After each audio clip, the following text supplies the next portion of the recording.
And we're back. This is Hook happening? and Ladder. Working on week 11.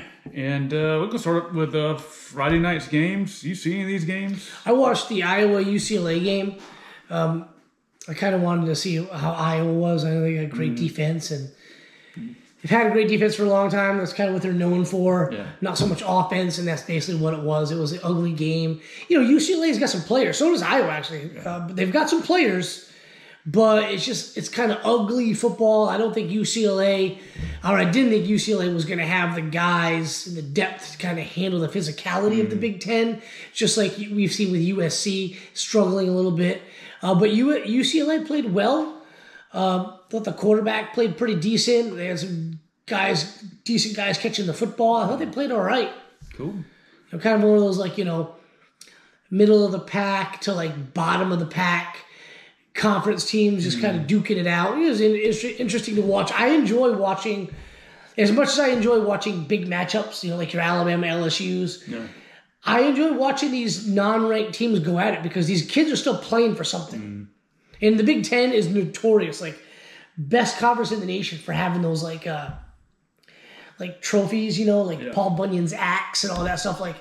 You're like, oh, I didn't really know this was a rivalry kind of deal. And I'm not saying that Iowa and UCLA is one of those, but the point I'm trying to make is some of these unranked conference games I enjoy watching. It can be entertaining. Yeah.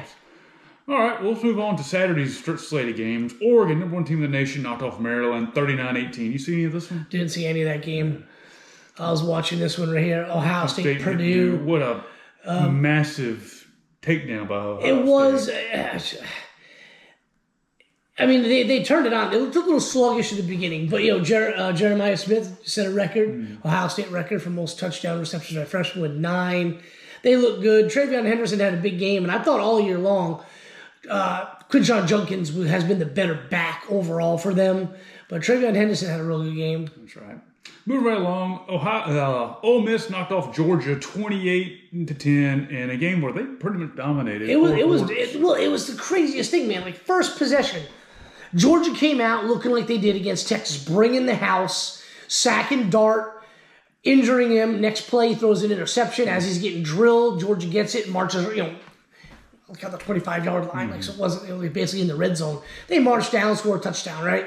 And you thought, okay, this game could get away from Mississippi, Ole Miss, pretty quickly. And let's kind of get to what the elephant in the room before this was. You said it, I said it. Literally every college football media personality has said it. Lane Kiffin just can't win these big games. They showed the graph on the TV. I was watching the game, and he can't win the big game. It's almost like Georgia and Alabama. Georgia can't beat Alabama 1 out of 8 tries, right? And that's kind of how Ole Miss is.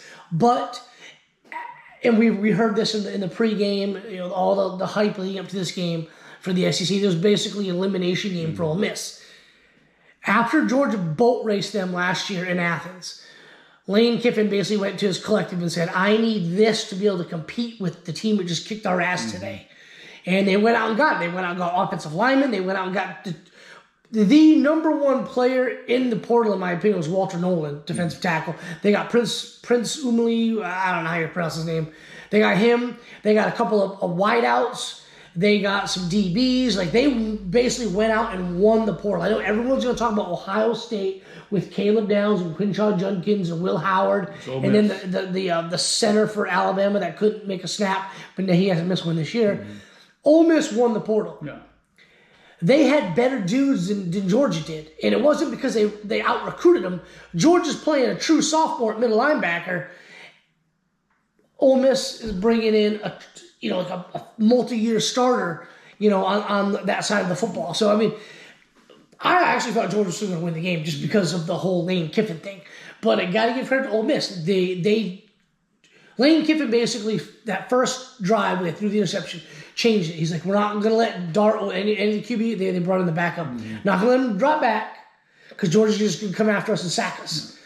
Quick shotgun, quick snap. And what they were doing these quick slants. So the minute that worked on the first 2 scoring drives they had, they brought the guys up for Georgia to kind of cover that slant, and then they started hitting them with that little zone out pattern, and they had a couple plays over the middle. There was a few plays Georgia's linebacker wasn't in position. They were hitting guys over the middle. But Georgia fixed it like they do at the half. They kind of fixed it. They were holding Slowed them them to down a field little bit. goals. You were in the game, going in for a touchdown. You're running back fumbles.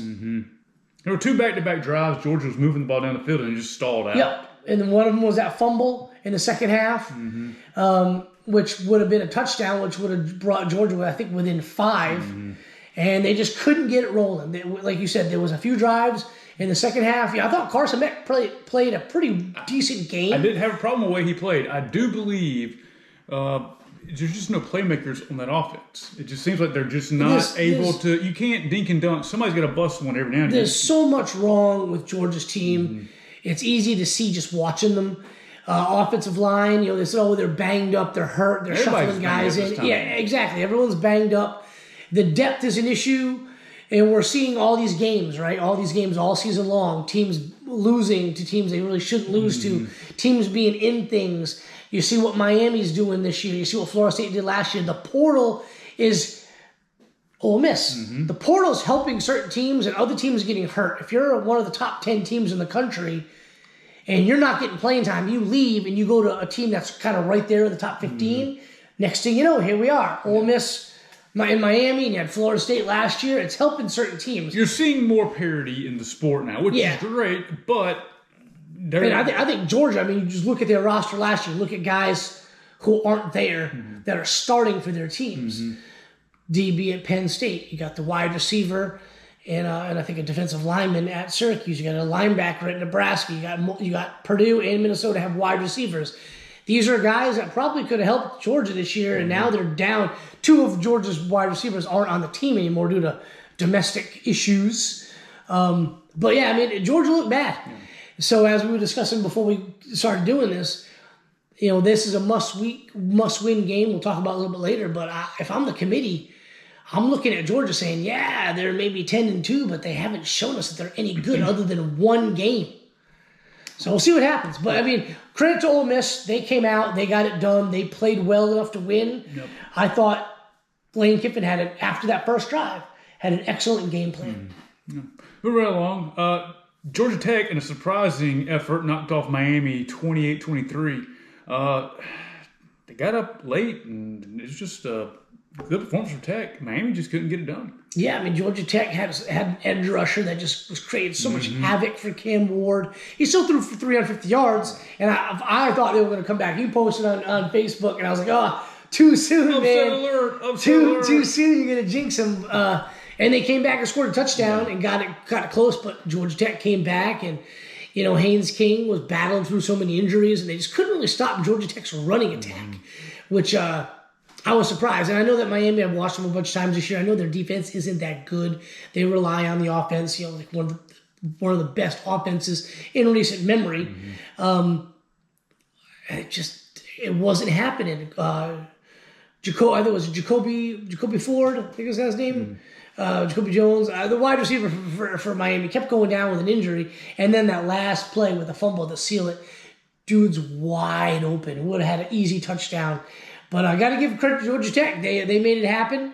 It was good to see the student section in that, getting really into the game, doing the whole Miami the U down. I thought that was pretty cool. Georgia Tech's had a pretty good season. Yeah, they're getting much better. And you know what? I can't dislike the head coach. You know why? Massive Metallica fan. Goes to all the shows. He did the press conference. He's very excited about the show here in Atlanta in June, as we are. So yeah, I can't hate the guy for being a Metallica fan. That's a plus in my book. Moving right along, Texas knocked off Florida 49-17. If I'm not mistaken, this was like 49-3. Yeah, and then Florida, they wouldn't stop fighting, and I got to give credit. They just announced Billy Napier's back, which is probably the right call. Well, exactly, I thought it was too. The last couple of weeks, they lost to Tennessee, they lost to Georgia, but they showed fight. And so many guys lost the team. Yeah, and they showed on the TV the graph of all the dudes out with injuries. Just so many guys, and they're all starters. Yeah. It's not like backup. It's been a bad season schedule wise. Yeah, they had the worst possible draw in the freaking SEC. They still got to play LSU. But they fought. They scored some points. They fought, and I'm glad for them. I'm happy for Billy Napier. I like the guy. I think he's a good coach. I think he recruits pretty well. And like you said, they haven't given up on him. Penn State knocked off Washington 35-6. I'm done talking about Penn State. I want them to lose every game. They're going to go 11-1 probably, and they're going to make the playoffs and get absolutely boat raced by some SEC team that's going to squeak in because they got 2 losses. Yes. And it might be this team right here. Tennessee knocked off Mississippi State 33-14. It was 30, I think, to nothing, or 30-7 at the half. But Nico went out with an injury. He's got some kind of rib injury. He's, I guess, probable for this weekend against Georgia. I don't know. Rib injuries are pretty interesting. Once you get them, they're hard to go away. Yeah, but their defense is good. That front 7 is like 12 friggin' dudes. They just rotate in there. They're good. Yeah. Yeah, I mean, we'll talk about that more in a minute, I guess, when we get to next week's games. Yeah. But SEC is a freaking juggernaut and a meat grinder. Yes. Speaking of other teams that are poised to make the playoffs, Indiana knocks off Michigan 20-15. So, discussed this game with my buddy Andy, my old college roommate, big giant Michigan fan.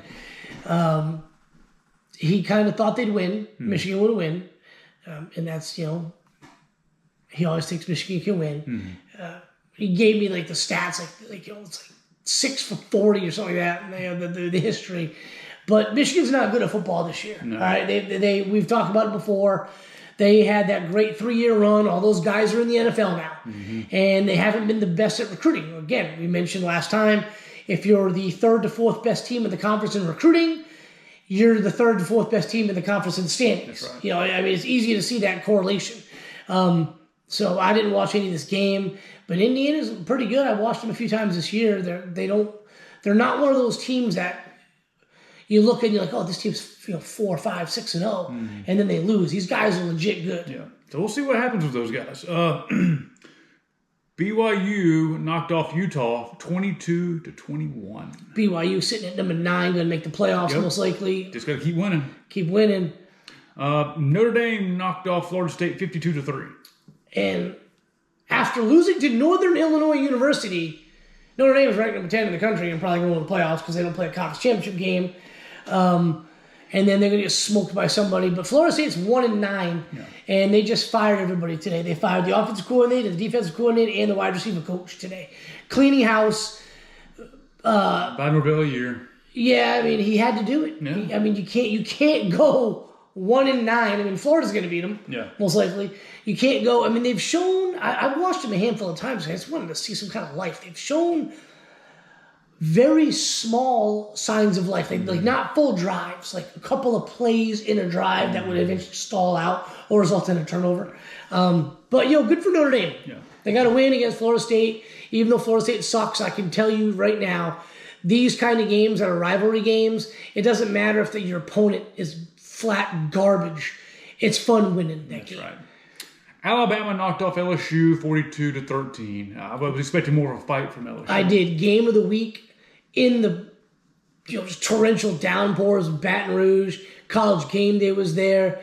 I thought LSU would show more fight than they did, and they had zero answer for Jalen Milroe running the football. Yeah. Dude ran for almost 200 yards and 4 touchdowns, highlighted by like a 70-plus yard run. That was great. That play call is awesome. You get the start running backs next to you in the shotgun. When they snap it, the running back just goes, and then Milroe just follows them. Yeah. And you'd think that, where the running back goes, the linebacker's going to go. And, the hole was open, and there was no dudes there to tackle anybody. So give credit to Alabama. They're looking good. This was a playoff game.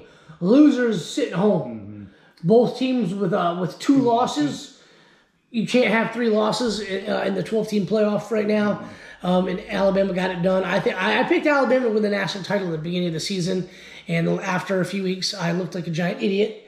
But it's Alabama. It is, still and they're like Michael Myers. You are gonna shoot them 14 times. You'll be laying dead on the ground. But if you turn your freaking back, dude's gonna get up and start killing people again. That's right. That's what Alabama football is. They're the boogeyman. And now they're just running Milroe now. Yep. Okay. Boise State knocked off Nevada 28-21. I watched this game last night. I like watching Boise State. I mentioned it before. I also want to see Janty. He looked really good yesterday. 209 and a couple of touchdowns. I still think the Heisman Trophy is probably going to come down to Travis Hunter and Cam Ward. Although I think this dude, I mean, he's putting up numbers. He's going to New York. Yeah, he's going to New York, but he's got 1,500 plus yards with I think a couple of games left. Yeah. I said before, if he hit 2,000 yards, he's winning the thing, and he's a good ways from that. He's got to have 2 huge friggin' games. Yeah. I think they got like 2 to 3 left. I still think he could do it, but I just I don't. So we're about to click on the box score there. I don't know what Travis Hunter did, but Boise State looked good. They didn't play a great game. Credit to Nevada, but it was a fun game, back and forth. Yeah. Well, let's see. Quarterback for Boise State is good too. He's a gamer. He's running all the field, taking massive shots. It was just up top there. Colorado, right there. Oh wait, never mind. Let's do this. Texas Tech. Well, they'll play Utah next, and Utah's really not. I mean, that's the 3 games they got left that are completely winnable, and they're probably going to the conference championship. They got 5. They're 5-1 in the conference, 7-2 overall. Colorado knocked off Texas Tech 41-27. I want Colorado to lose. I thought the whole American flag thing was bullshit. I don't like Colorado. I love Deion Sanders. That's the crazy thing. I was like, oh, you hate Deion Sanders. I just only Colorado. Let's see. He had 9 catches, 99 yards, and a touchdown. So he'll probably, and I think he's going to win, especially after Cam Ward game. He threw for 350 yards, but he had the game-losing fumble. So, let's see. Good for Colorado. Yeah, let's see. Did he do anything on defense? I have no idea. Any tackles or anything? No, I guess so. Nope. Interceptions? Nope. Green. Anyway, moving right along. Let's get out of this. We got a few more games to discuss. Oh, by the way, we're talking about Boise State.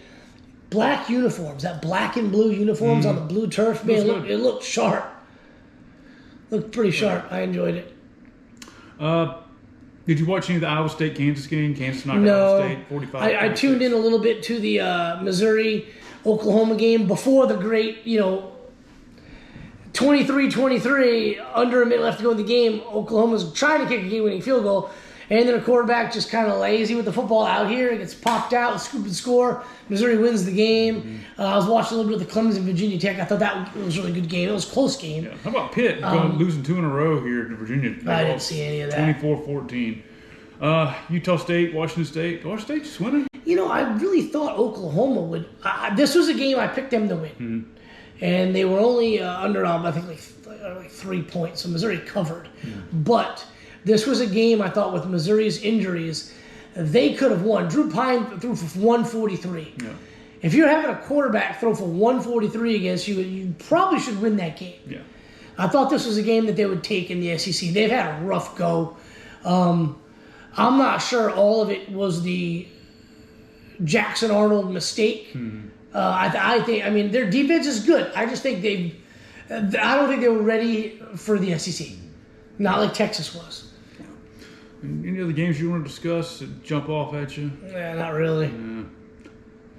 All right. Well, let's talk about next week's games because from here on out, it just gets really interesting the way things set up. Yep. Again, we have games on Tuesday night, Ball State, Buffalo. None of these games really matter. But still fun to watch. Absolutely. Thursday night, East Carolina and Tulsa. Those mid-November games and those conferences, mid-majors. See, on Friday night, you got a good one, UCLA at Washington. Again, 2 mid to bottom of the barrel teams in the conference. 2 former Pac-12 foes. Should be a pretty good game. When you think Washington played for the national title last year, they are a non-factor. They're non-factor. I think they've got 5-6 losses already. You got Ohio State at Northwestern. Wow, $250 for a ticket. Yeah, that's playing at Wrigley Field. Yeah, that's why. Okay, yeah, I was gonna say they're at Northwestern, so they're in Chicago. Yeah, they're building a new stadium or something right now. Yeah, Texas at Nebraska. Texas at Arkansas. Shouldn't really be a very good game, and Texas probably roll them. Clemson at Pittsburgh. Pittsburgh trying to right the ship there after 2 consecutive losses. That could be a sneaky good game. It's at Pittsburgh. Pittsburgh's not freaking terrible. Yeah. $23 you need a ticket for that game. Utah at Colorado. A noon game. Noon kickoff. 10 o'clock in the morning kicking which off. Which probably make Deion happy because he was getting tired of all the night games. I don't know why he's complaining about that. Night games are awesome.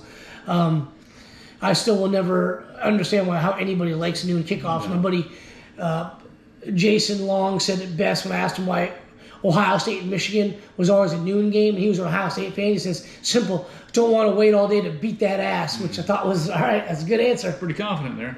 You got Mercer taking on Alabama at 2 o'clock. Yeah. They're going to get right. They're going to wreck them pretty Michigan bad. State at Illinois. I saw a bowl projection where Illinois is projected to possibly play Georgia in the Citrus Bowl in Orlando if Georgia loses to Tennessee. Got Virginia at number 10, Notre Dame. Boston College at 13, SMU. SMU's looking to probably go to the conference championship, if I'm not mistaken. Yeah. Another really great rivalry game that's not really going to get much attention. It's LSU at Florida. That's always a great game. LSU's playing for pride, as is Florida, because both of them are out of contention. I'm not even going to... I'll pick LSU to win just because they're passing offense. But I expect Florida to do something in this game. Louisville against Stanford. Louisville, screw Stanford. They can lose every fucking game. Let's see. Lagway should be back for Florida next week. He's back? He could have played yesterday, but they really wanted to save him for LSU. They're Missouri, juicing him up. Huh? They're juicing him up, getting ready to go. They took him off the field on a stretcher. No, Missouri. Number 24 at Missouri at South Carolina. South Carolina is not ranked. They are the best non-ranked team in the country. That defense is freaking legit. They are going to wreak havoc on Missouri. I'm taking South Carolina all day long. I'll go with South Carolina as well. Number 1, Oregon at Wisconsin. That should be a good game, 7:30. Then you got number 7, Tennessee, who will probably be a top 5 team by the time this game's played, because these are the past rankings, so Georgia's still at 3. But number 7, Tennessee at Georgia, 7:30 p.m. kickoff. You get a ticket as low as $309. This is a elimination game for Georgia. I think Tennessee can lose and probably still get in. Oh, they're a 2-loss team now? No, they've lost 1. Okay, they're only 1-loss team. Okay. They lost to Arkansas, right? Okay. Because they beat Alabama. Yeah, they lost to Arkansas. Yeah. So they're in contention for the SEC championship game, especially if they beat Georgia. If they lose, they're probably still in it. But this is an elimination game for Georgia. They've looked like trash on offense pretty much all season long. They've looked really bad at times, and they've looked mediocre at other times, and clunky at the best of times. Weird, they'll have these 3 drives in a row where they'll just get the football on their own 20-yard line, move all the way down the field. Easy, 6 plays, a couple of, 20-yard pass plays and some chunk pass plays, a couple of those running plays. They get inside the 20, it stalls out, kick a field goal. And then next thing you know, it's they're down 13-6. It just seems like the whole season I keep watching the games. It's like, we're sorry, 3rd down. And but Tennessee's got a great defensive front, as I discussed earlier. Yeah. Not sure if Nico's going to play. I would assume he would. Yeah. This is a make-or-break game for Georgia. I don't really want to say this, but I have a feeling Tennessee's going to beat them by 20 points. We'll see. I don't see how Georgia's going to score on this defense. No. But I said the same thing when they played against Texas. So, they got to clean some things up. And that's basically how long Georgia's been sucking. It's been all year. I thought Texas would beat them by 30. Yeah. And they beat Texas by, 15? It was never a game. It was never a game. The refs tried to make it a game for a little bit. It almost felt like the Ole Miss game. It was never really a game. Yeah, exactly. So I don't know how this is going to go. I do know that Georgia's defense has had Josh Heupel's number on that offense. Georgia does stop the run well. Now, Nico is hurt. I don't know how long, but I know that they run well. Sampson's a good running back, but they're able, they've had good running backs the last 2 years. Georgia has been able to stop that run and make them throw all the time, and they've been able to kind of rush the passer and make some plays. But you also had the last 2 years a competent offense to help your defense out. Georgia doesn't have that this year. So we'll see what happens. But this will be a night game on ESPN. College Game Day will be there. That's right. Big game. A lot of implications.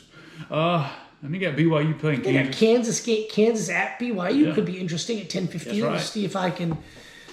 The last few weeks by 10:15 at night, I've kind of been a handful of beers in and ready to kind of call it a night at by about midnight. But I'll probably try to watch as much of that game as I can. So you already getting rid of the tickets?